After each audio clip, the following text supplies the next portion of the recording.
Assalamu alaikum. We're going to start. My name is Ahmed Nabrawi.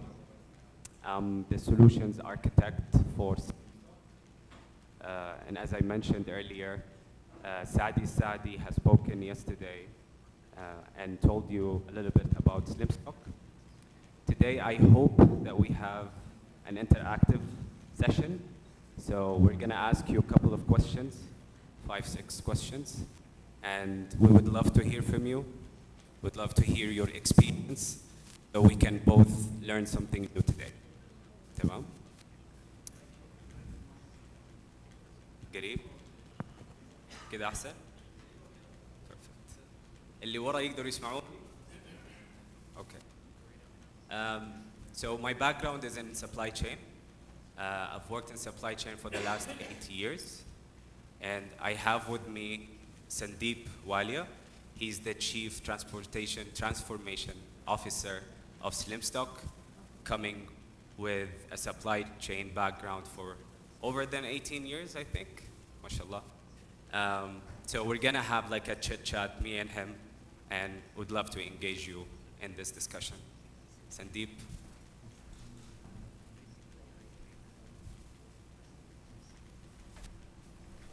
يعطيكم العافية. بس لو تجي قدام عشان يكون، لأنه أغلبها حتكون interaction وتفاعلية أكثر.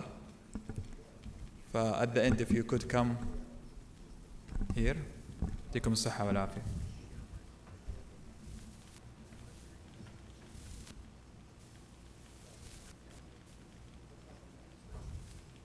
Hi, good afternoon, everyone. My name is Sandeep Walia, with SlimStock since 7 months now. But before that, I spent almost 18 years in industry, always in supply chain. Started my career with L'Oréal in France. Then I moved to Louis Vuitton Group. After that, I moved to Adidas in Germany. And just 6 months ago here in Dubai. And what we are going to share today, the agenda today is we are going to link supply chain planning or the quality of supply chain planning with your financial performance. Whether supply chain planning is art and science or both. How you can complement your supply chain planning with a cross-functional S&OP that has a direct link with your procurement strategy. What are the benefits of S&OP? How to get it right? And in the end, if the time allows, question and answers. So as Ahmed mentioned very rightly, please feel free to share your experience, your expertise, ask questions. We want the session to be interactive. It's not the best of the slots. It's the last session of the conference. It's after lunch, but we'll try to keep it short and sweet, but also rely on you for making it a little bit interactive. طيب. For everyone who's into the stock market and know about this, this is the stock price for one big huge company that we all know. And I'll give you a hint about this company, Swoosh. This company's stock price has decreased in 2 days, from the 29th to the 30th. Can you see that drop? That big dramatic drop. Can you tell us if you know about this, if you know the company? Do you know anything about this?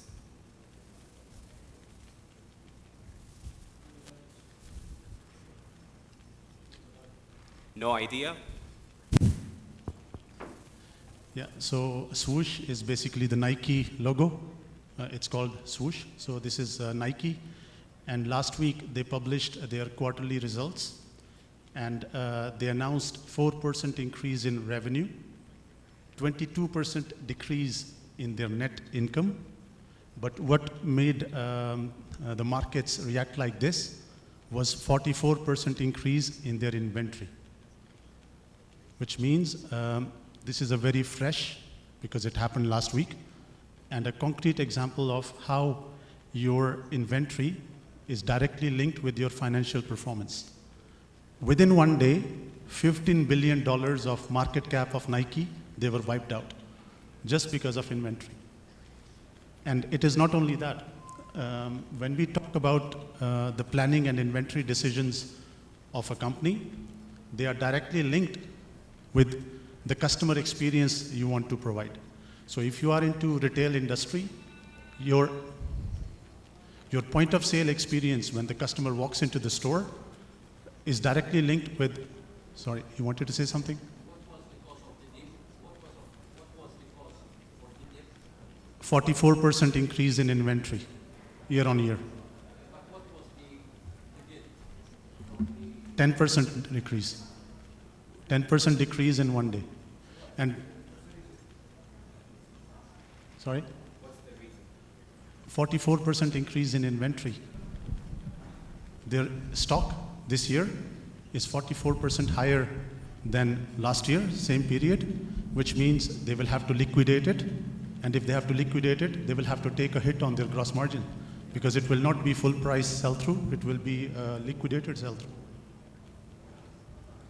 It means they have to move it. Yes. Yeah, okay. So they will not be profitable because they have 44% increase in inventory. Short-term pain, long-term gain. Exactly. And it is not only Nike, a lot of retailers, a lot of companies, they are in this situation, and that's why if you Google inventory glut, you will see so many retailers, they are suffering from inventory problem. So from 2020, 2021, where they did not have enough to sell, now they are packed and they cannot sell it anymore. And then there are other sectors where it is very difficult to get products because of shortage on chips. So if you look at the automobile industry, sometimes if you have to buy a car, it is 2 years or 2.5 years lead time minimum. So what we are trying to say here is that all the planning and inventory related decisions, they have a direct impact on your financial performance as a company, but also everything that you want to do as a business. Your point of sale experience, your customer experience, your assortment is impacted by your planning decisions, your availability, your inventory. Then sales and revenue, if you want to launch new products, do promos, manage end of life, collections, you will see in a minute, everything is linked with your availability decisions. Profit, we just saw, Nike will not be profitable in the next few quarters. And again, if you Google all the analysts who follow Nike, they have downgraded the outlook for the next 2 quarters. And then of course, your COGS. Why COGS? Cost of goods sold. If you have wrong inventory at wrong place, you will have to move it, and that has a direct impact on your COGS. And then of course, financial performance, we just saw. The other thing which is important to know is that this is what we call supply chain triangle. Every supply chain manager in the world, director in the world, VP, SVP, you call it whatever you want, they are trying to solve a simple problem. They have 3 sides of the triangle. One is service, other is cost, the other one is cash or working capital, and you can pick 2. You can provide a very high service, but your working capital will go, it will not go down. You can provide very high service at a high cost. You can reduce your inventory, you can reduce your cost, but you'll not be able to provide service. So every supply chain organization in the world is trying to manage what we call the supply chain triangle of service, working capital, and cost. And procurement is directly linked with it because you contribute to all these 3 sides of the triangle. And what is the impact of this supply chain triangle again on the financial performance? Your service translates into revenue. Revenue minus your cost or your COGS is what we call EBIT, and EBIT minus your working capital, which is your inventory, is called return on capital employed, right? Let me ask you a very simple question. Let's say there are 2 companies generating 100 million of EBIT. One requires 1 billion of capital, the other requires 2 billion of capital. So if this is the only information you had, you will always invest in the company that requires less capital, which means inventory is again a key component of financial performance of a company in the marketplace and also in the financial economy. Now, I'll hand it over to Ahmed. This has been documented. You can read as much literature as you want on how supply chain planning can impact the financial performance of the company. But still, a lot of companies, they are not able to get it right. And it happens for a reason. And with concrete industry examples of businesses around us, we'll try to show you how supply chain planning is tricky, is complicated, is both art or science, or is art only or science only, and will need your participation for the next at least 10 minutes. Ahmed, over to you.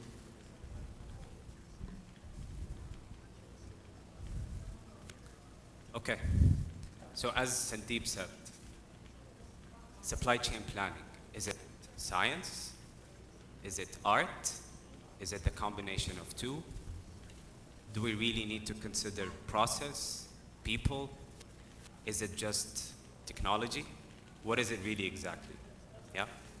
So these examples, I'll start with this one.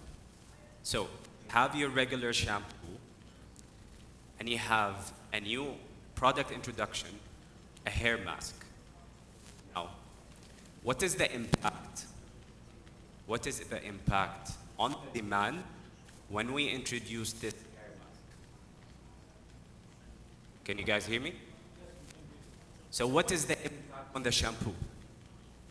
I have this product that I introduced, which is a hair mask. From a demand perspective, what's the impact? Is it going to increase, decrease? What's going to happen?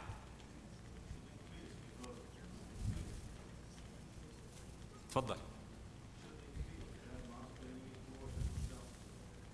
Okay. Anyone else? ايش رايك يا دكتور? It will increase. What do you think, Sandeep? It will increase because they are complementary products. When you go to a hair salon and you use a mask, you need to wash the mask afterwards. So for supply chain planning, this is what we call complementary products, where launch of one product increases the demand on another product. And for procurement and purchasing, it is very important. This is something that you don't see. But if you have, as procurement professionals, understanding of complementary products, you can already take a little bit of anticipation and discuss with your suppliers of potential demand increase or the extra quantity that you may need. Another example, you have your regular LV bag and you have the newest limited edition bag. The same question. What's the impact?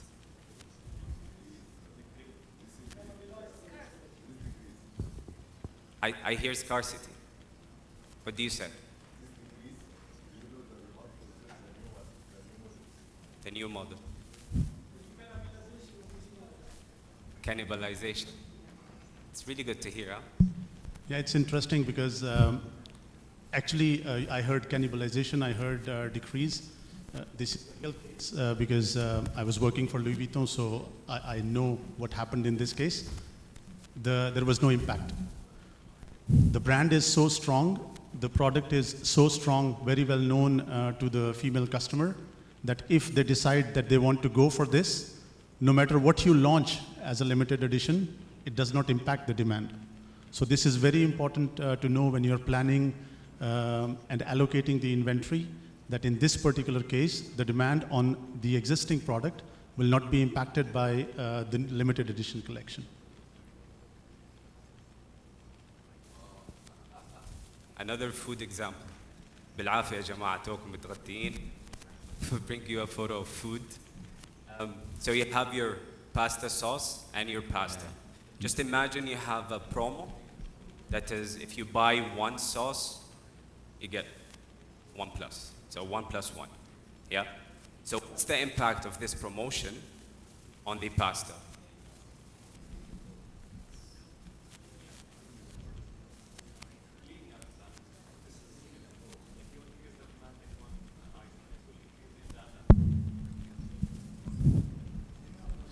Yeah, in this case, since you don't eat sauce alone, you need to buy pasta. the fact that you have a promotion buy one get one free on pasta on arrabbiata, you go and buy pasta along with it, which means when the promotion on the sauce is over, the sales on your pasta go down. So this is again a very strong example of correlation between two different product categories. You have something to add? No? Okay, that's an interesting one. You have your regular capsules, and you have the new introduced ones, the virtual. What's the relationship here?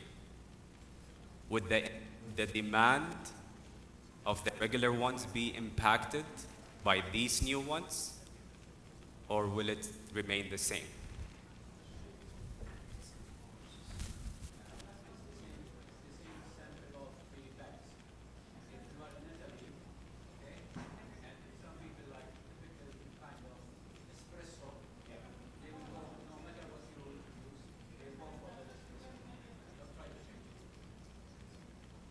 Yeah, this is a very interesting case because you're adding a new product line on top of an existing product line, and there is no impact on the demand of original capsules because it is a completely different technology. To use Virtuo capsules, you need to buy a Virtuo machine. Exactly. Which means the fact that you launch a new product line, it will not impact the demand on existing product line. And in some cases, in some countries, you're right, the demand on original went up after the launch of Virtuo for a very simple reason, because this is not patented anymore. Nespresso had a 10-year patent on original capsules. Now it is not patented anymore, which means Nestle can also do co-manufacturing or manufacturing for other players who want to sell the capsules under different brands. Last example, we are not going to bore you with this anymore. Okay.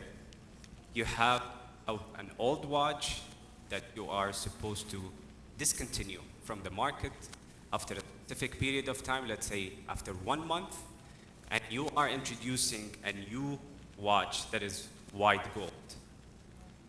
So this new introduction and the news of discontinuing the old rose gold watch, what's going to happen to the demand of that rose gold? Sorry? Why?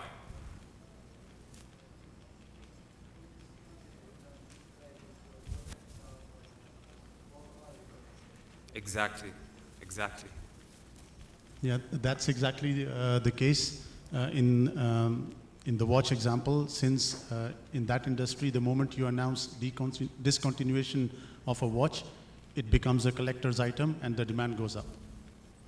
Which means if you compare it with iPhone, when Apple wanted to launch iPhone 14, the demand on iPhone 13 went down, which is not the case in this industry. So what we are trying to say here is that it's not very straightforward. Yeah. There are a lot of complementary products, associations, correlation, cannibalization.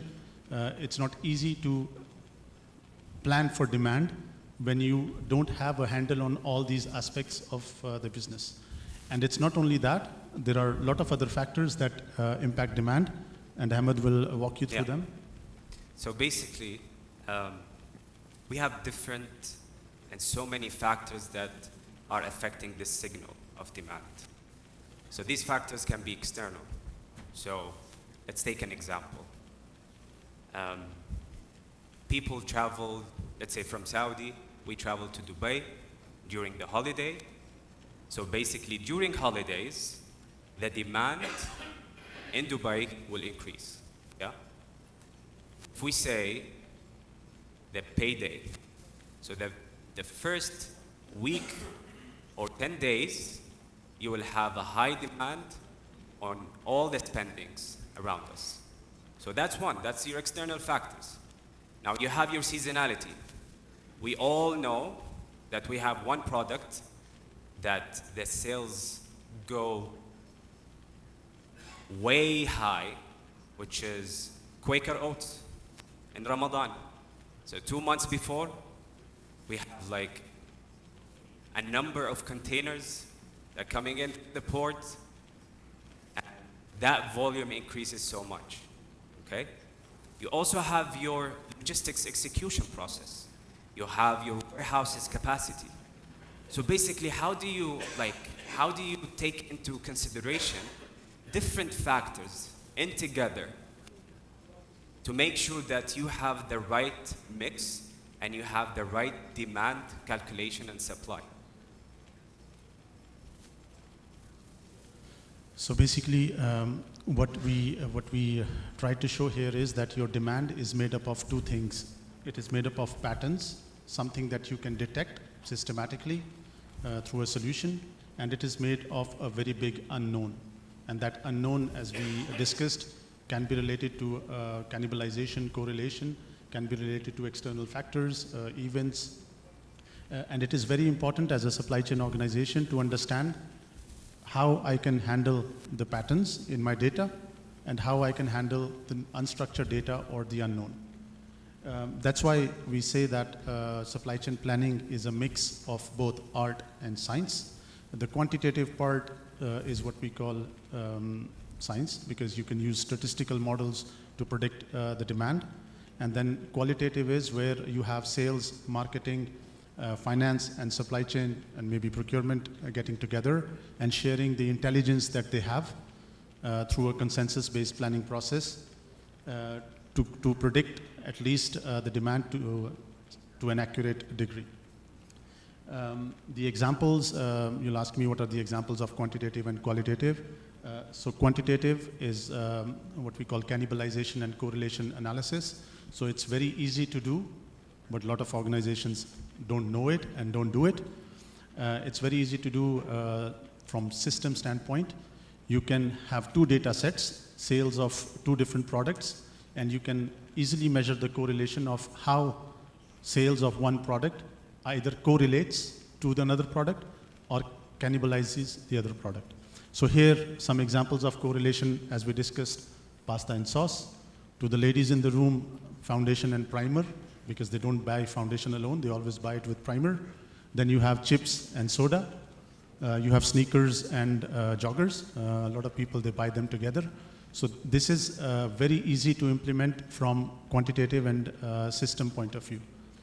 What you can also implement is your qualitative planning. And this is also another example of something that businesses can do easily, but they don't do. It's what we call product segmentation.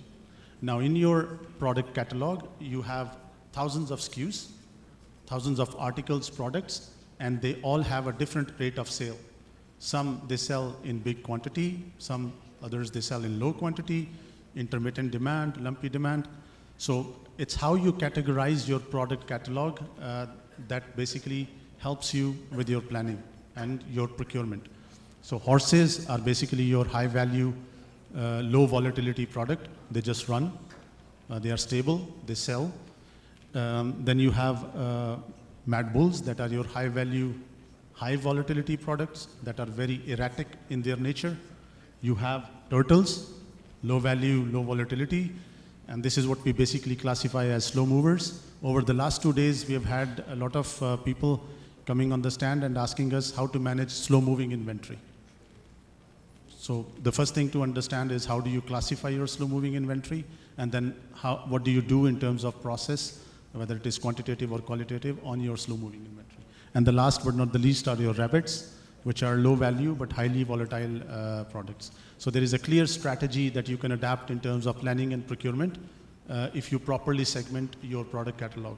Now these are two very simple things that any business can do without system, but they still don't do it.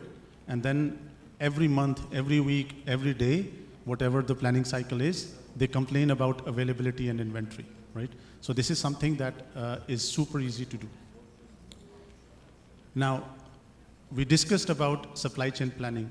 So that is the basis. On top of supply chain planning, you can bring in other functions of the organization. You can bring in marketing, sales, your commercial functions, procurement, finance, operations, and implement what we call a SNOP process. Because to do supply chain planning, you need to, as I said, both have quantitative and qualitative approach. But SNOP is purely qualitative, and I'll explain why. Anybody, do you know what we are talking about, what SNOP is? Yeah. Sales and operation planning. Yeah. Anybody who's already doing it in their business? Yeah, we want to hear from you guys.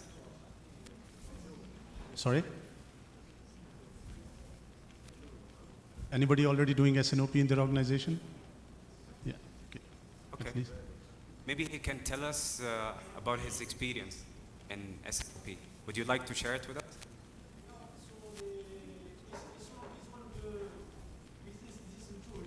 Yeah.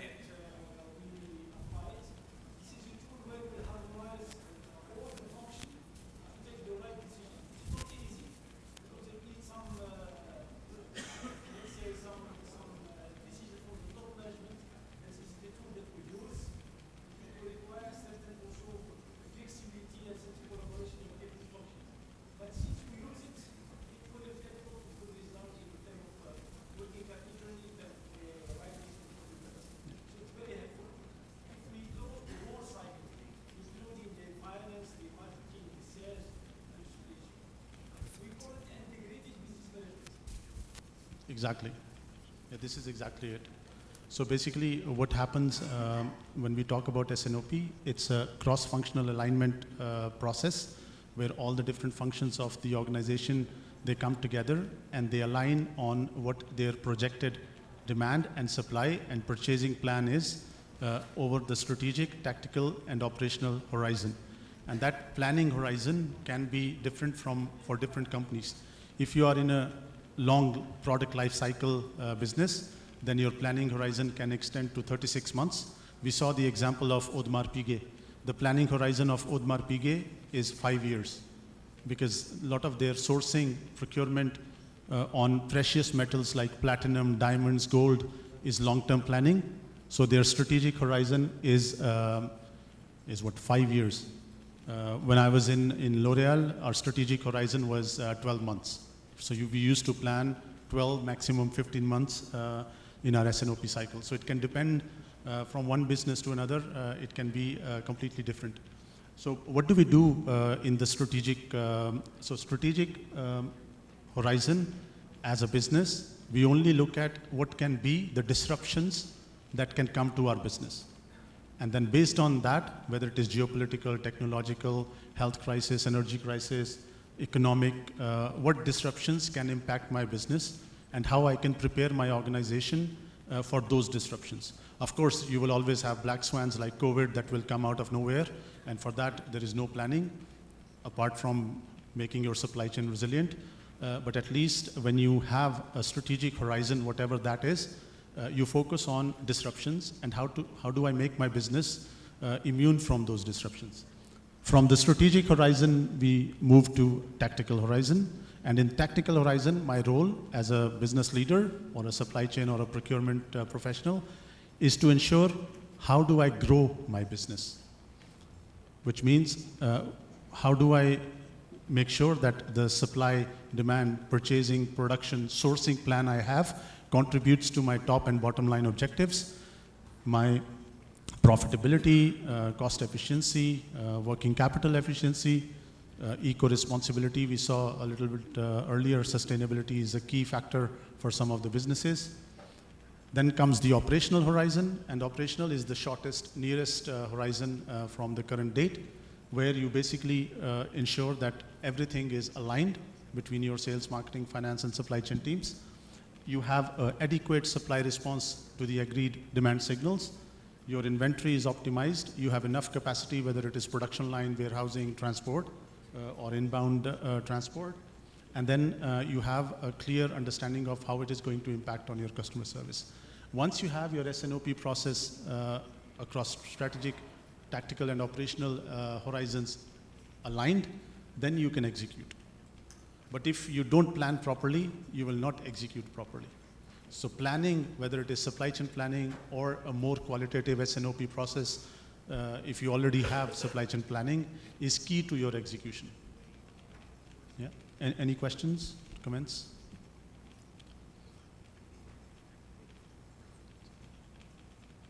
I'll skip this one.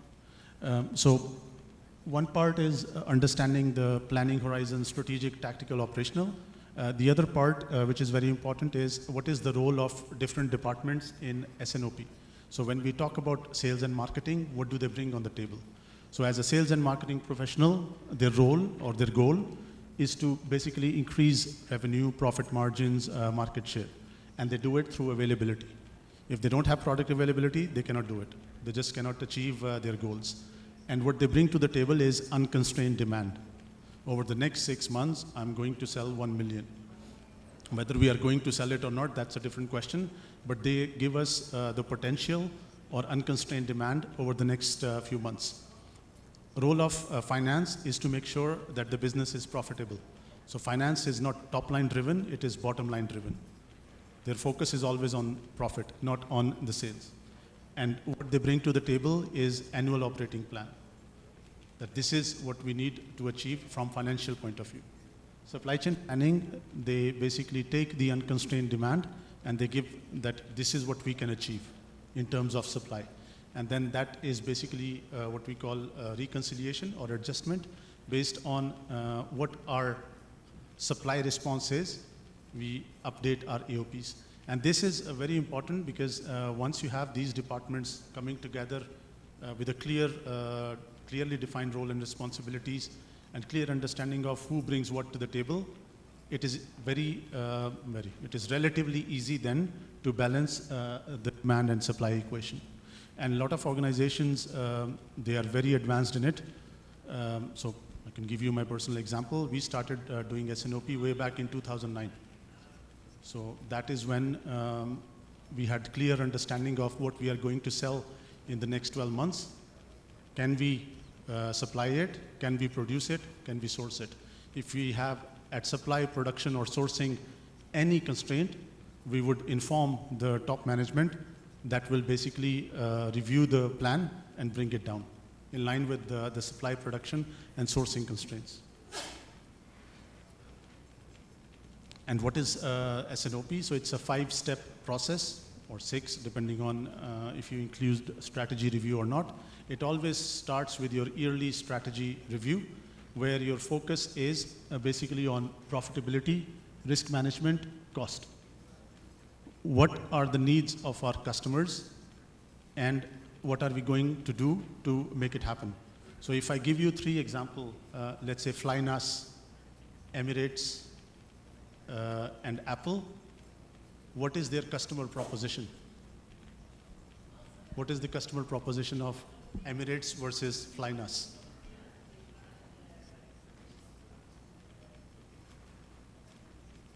So Flynas, yes?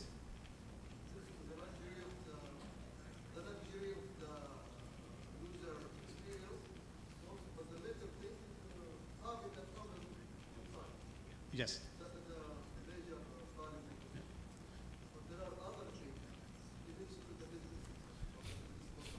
Yeah, the key differentiation is customer experience and the cost.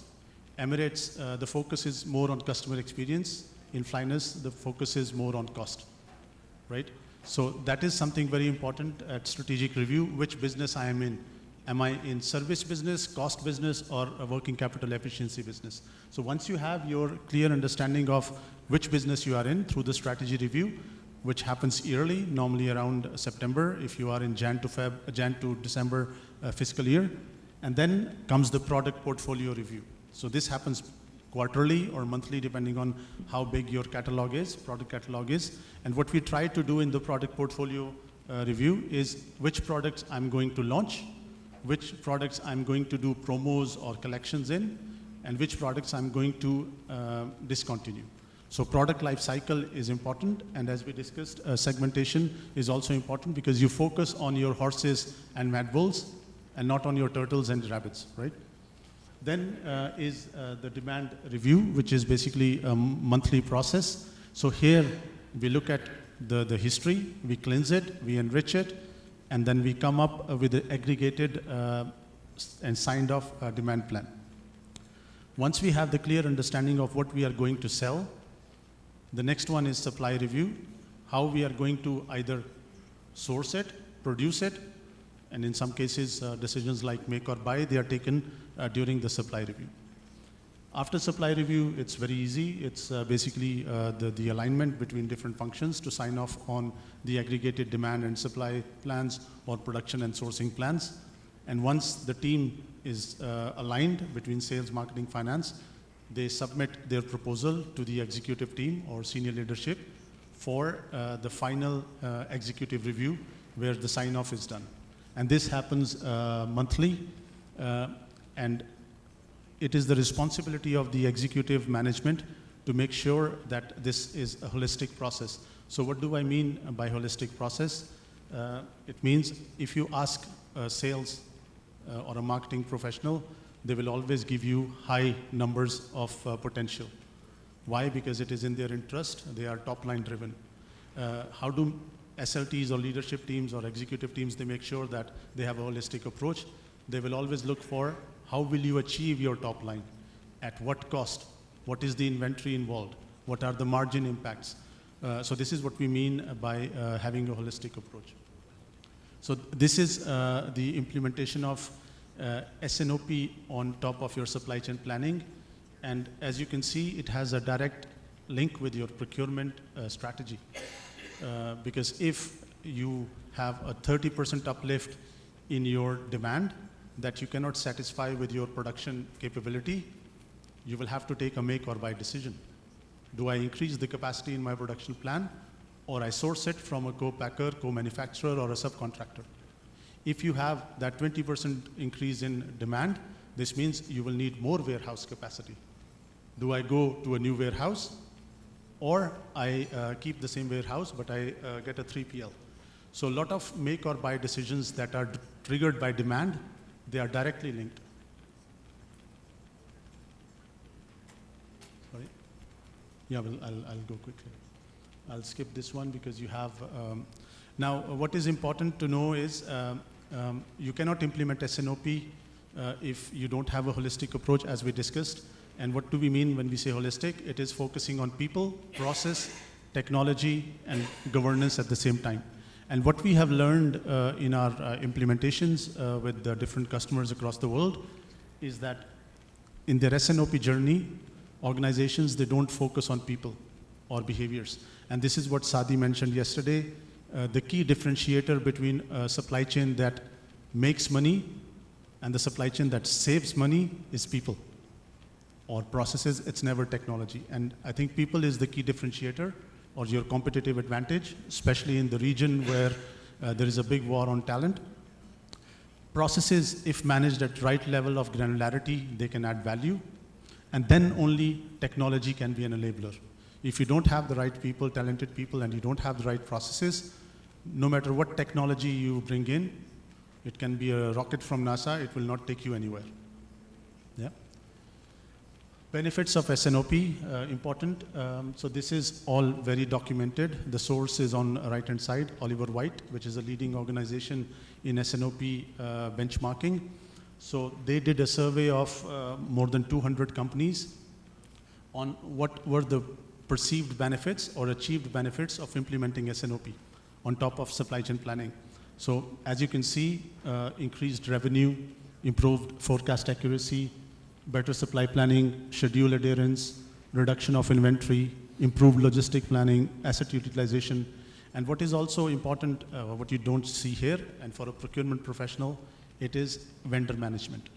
The fact that you have a streamlined end-to-end process helps you in vendor management on risk and compliance side, availability side, but also on cost side. The fact that your operations are streamlined, you cut costs on both sides. And that is basically a very important factor to consider for procurement professionals who definitely have a seat in every S&OP process. Then, so this was the percentage of companies who basically confirmed these benefits. Now, what is the range of those benefits? So when you look at revenue growth, companies that implemented S&OP, they had between 10% to 30% growth in their revenue as a result of S&OP implementation. Inventory turns, 28% increase in inventory turns. Perfect order, 30%. OTIF, 50%. Demand plan accuracy, 53%. The fact that you bring sales, marketing, finance, supply chain together and make them collaborate automatically increases your demand accuracy. And if you are more on the upstream side, then you see the impacts on working capital, asset utilization, return on assets that we discussed, return on capital. So this is all literature. Nobody's making these numbers up. You can go to Oliver White website and get this. And there is a direct link on that website between S&OP and your purchasing and procurement strategy. A lot of literature is available. I'll quickly skip this one. I think we have 2 minutes. So this is what I'll leave you with, and then we can open the floor for question and answers. You have to build the foundations to achieve end-to-end planning excellence. And the foundations are people, as I discussed. Once you have the right people, you can build the process on top of it. Once you have the processes, you can bring the technology, combine it with qualitative intelligence that is there in your organization. So what do we mean by qualitative intelligence? It's what are the trends? How is consumer reacting? What is my competition doing? How my demand is impacted by my promotion or advertising or marketing? What is geopolitical stability impacting? What is forex risk, cost metrics? So this is what we call qualitative intelligence that is not there in a system per se. It is with people. It is their analysis, right? And on top of it, you have enablers, what we call enablers, segmentation. We discussed RPA automation, especially in the procurement world, is a key topic, is a key trend. Then you have master data management, because if you don't have the data of right quality, it will be garbage in, garbage out. Performance management to make sure that we have the right analytics. SNU and CRM. SNU is social news, how your demand is impacted by what is happening on social media. CRM, how you manage your customer relationship. And then, of course, S&OP and governance. And these enablers, with these foundations around people process, then you can bring in machine learning, because you have all the, let's say, right fundamental stages in your organization to capitalize on ML and AI. So that is it from our side. In case you have any questions, we'll be happy to take them.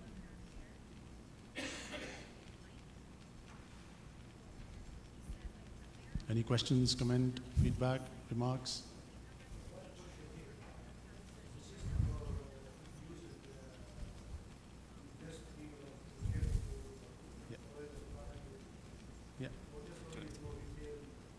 So you can use it across different verticals, automotive, heavy engineering, petrochemical, oil and gas.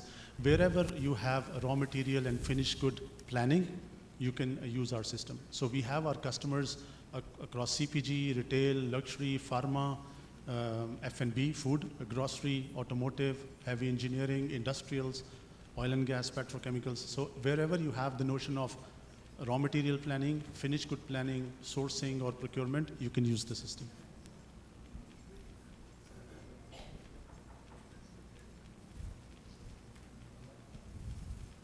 Any further questions?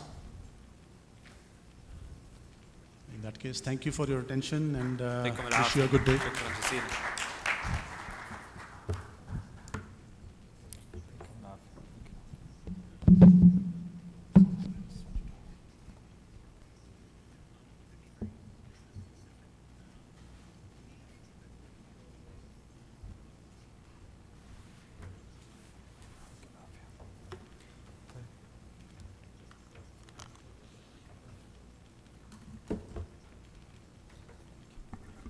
طيب, thank you all. Now we will invite Abdurrahman Abdallan again, the CEO and President of Organizing Committee. السلام عليكم, مساكم الله بالخير. شكرا للي بقوا. ان شاء الله see you next year ان شاء الله تعالى. October 4th and 5th ان شاء الله تعالى. It could be ان شاء الله it will be better with your advices, your suggestions and recommendations. We are open for any suggestions. And by the way, this conference for you and not for us. It's from you and to you, inshallah ta'ala. and thank you and see you inshallah ta'ala. Thank you very much.